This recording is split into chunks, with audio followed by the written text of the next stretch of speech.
Time with missed rounds, and that's roughly 20 seconds. And France with 7 for Carter. Well, it's not unforgivable, Mike, because from here we cannot appreciate what the pressure is like down on the range. Incredible pressure, but I mean, they did change their pacing coming in, and I think that's what, look at the amount of targets missed by a lot of good teams, a lot of good biathletes. They just changed routine slightly, and it's backfired. Poland, who had such a good run in the women's race, are going to find themselves with 2, maybe 3 penalty loops, and no one went on the penalty loop after the prone shoot. It's a very different story in the stand. Let's see what happened to Simon Foucault. Usually a very solid shot, Mike, but when your ski form isn't at its best, your shooting form tends to go with it. It is so true. The two are connected, and often when you're it can also turn around when you're really off the ski form. You know you have to then make the targets count, so there's a couple of different psychologies. Well, Germany have the lead, but they have the lead in the women's race on the very final leg, so they won't be celebrating quite yet, because yesterday they finished down in 5th, or was it 6th position, outskied and outshot on the last leg. Andrea Henkel, I think, after the high of taking silver in the individual, came bumping down to earth with a poor performance, but the Germans did have some good news to take home. Well, that's right, bringing in Dahlmeier, the young, well, the 20-year-old German, who really was a star. She had the fastest leg on her time out, and she didn't miss a shot. She didn't use any spare rounds. She didn't even feel the pressure. It was quite amazing. And Schemp, he didn't use any spare rounds, Patrick. That's why he's leading it now. Ader as well didn't use any spares. He's in, what, 2nd or 3rd place?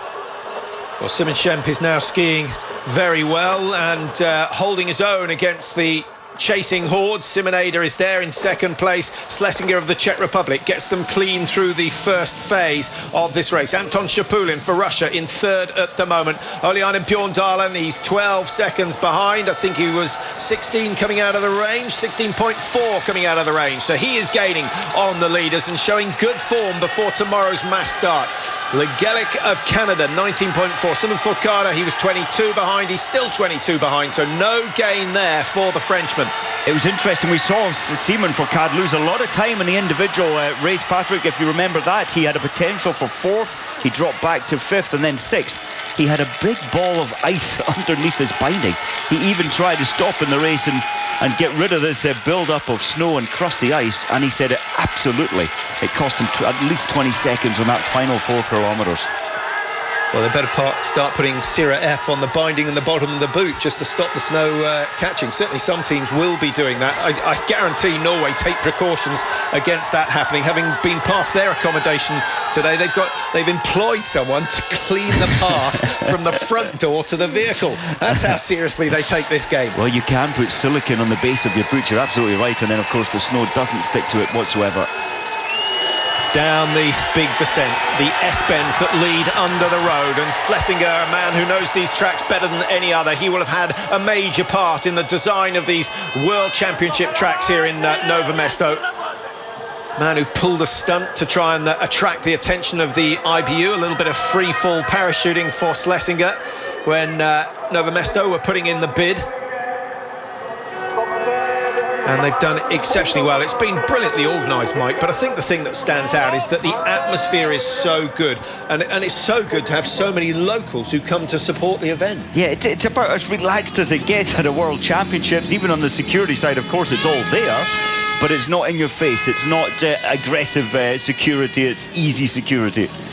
So Germany with the lead, and here is Andy Bernbacher, who caused a little bit of a stir with some tweeting yesterday, saying that he wasn't totally happy to be here, he wasn't enjoying things. Well, of course he's not, because Germany have done so badly, and the press are on them like a pack of hounds, wanting to know why. And after yesterday's women's race, all the cameras were on Rico Gross, the German coach, none of them on the winners, Norway. It's incredible, it really is. And well, Andy Bernbacher just saying as well that his motivation had dropped, but today in 1st place his motivation has got to be back as high as it's ever been.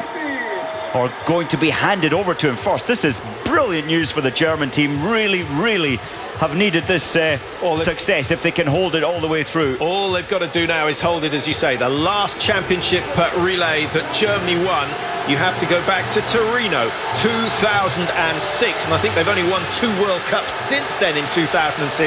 So it's been desperate times for the Germans, and if you go back to the late 90s, they were winning just about every single one with the likes of Fischer, Gross, Luck, and of course Sendel as well, or Rush when he was on good form. Germany, the Czech Republic and Norway 1, 2 and 3, and great work from Bjorn Dahlen. Gains over 10 seconds on that last loop where everyone was pushing the pace. Russia in 4, they stay with them. Austria 5, and I guess a little bit of a surprise to see Simon Foucault, Mike, going from 22 seconds behind to 28. I'm surprised at that, and now this really does change the race for Beatrix. He has to go with this pace. In fact, he has to take himself to a very uncomfortable place now to try and close the gap. And we've seen exactly what that does. This is shades of the mixed relay, the very first race of these championships. If you drop 20 seconds back, you can make the time up, but you don't give yourself a whole lot of chance of hitting the targets. Lowell Bailey coming through in 10th for the USA, 42. What did Lowell shoot today? No, it's shooting 0 with 3 spare rounds. Three spares. Remember, the Italians who got a bronze yesterday only missed 4 shots in the whole race. That's what you've got to do if you want to be on the podium. And at the moment, Austria have the best record along with Germany, 0-0.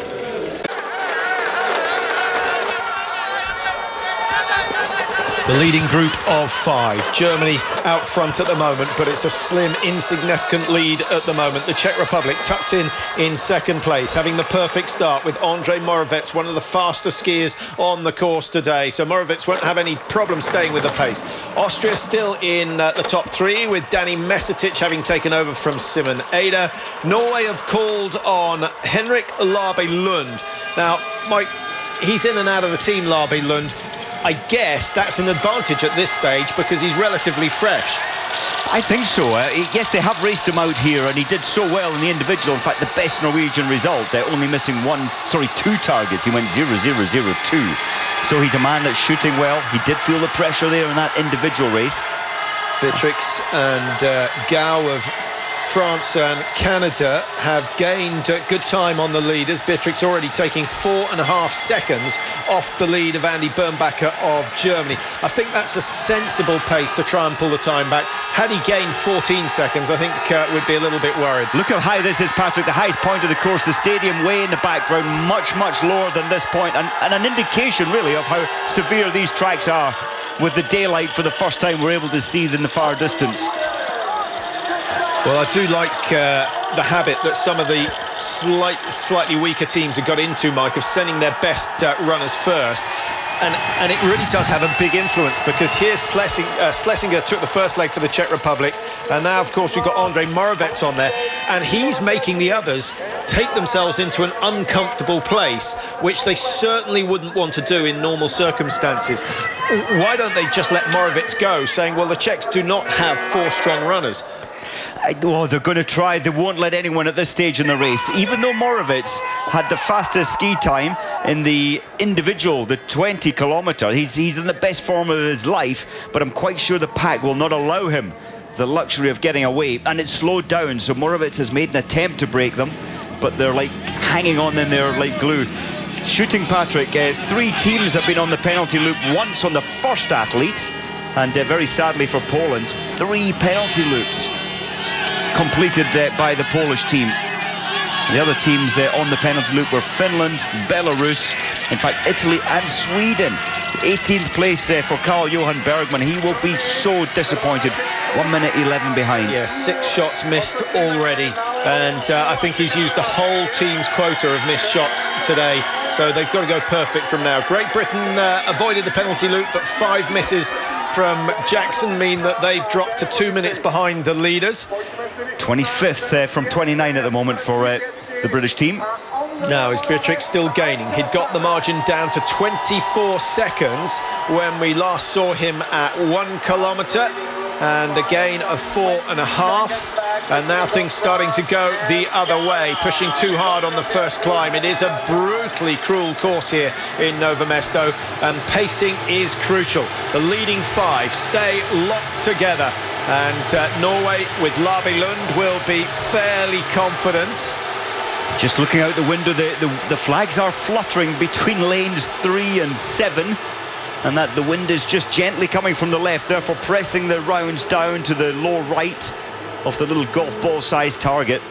It's only 45 millimeters wide, the target for the prone shooting. So they're getting a little composure, getting their breathing under control. Moravec looking for his second relay medal of the championships. Of course, the Czechs taking the bronze in a very dramatic mixed relay on day 1. He showed great nerve, great composure on that day. Will he do it again? Germany, Norway, Russia, Austria.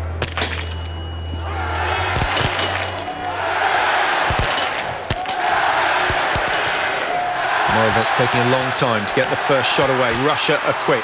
Austria are fast as well. Germany are fast, and Nove just makes sure absolutely no damage done. A miss from Moravec, that could prove expensive. Watch the clock ticking away. He's going to find himself, well, I think it could well be 10 seconds off the pace of the leaders. I can't understand what happened to Moravec there. He almost went into some kind of paralysis. He's shot so slowly compared to the others who were in and out in 24 seconds. Yeah, I wonder whether he made too much effort to get into the front, Mike, to get lane 1, and whether it'd been better just chilling out a little as they came round the stadium. Beatrix, on the other hand, was brilliant there for France. In fact, but there's still the same time gap, 26.8. Ukraine keep their hopes alive. If you can stay within a minute of the leaders, you still have a very, very good chance of taking victory in this race.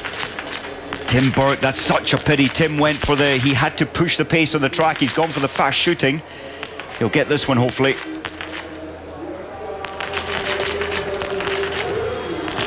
Oh, he's taking a long time. I think aware that the wind had just picked up at that moment, so a little bit unlucky for the Americans, but once again the pressure starting to show. Czech Republic some rounds through the 10, and others out wide. Now this shot also missed. I don't know whether we're going to see where his first spare went. Well, that's a pity, from first to fifth, and 26 seconds behind Moravec. Yeah, damage done. No penalty loops, and still a relatively good shooting record. Germany and Austria yet to miss a target. That is the way to win the relay. We've still got 6 teams within 30 seconds of the race leaders, and the leading teams locked together.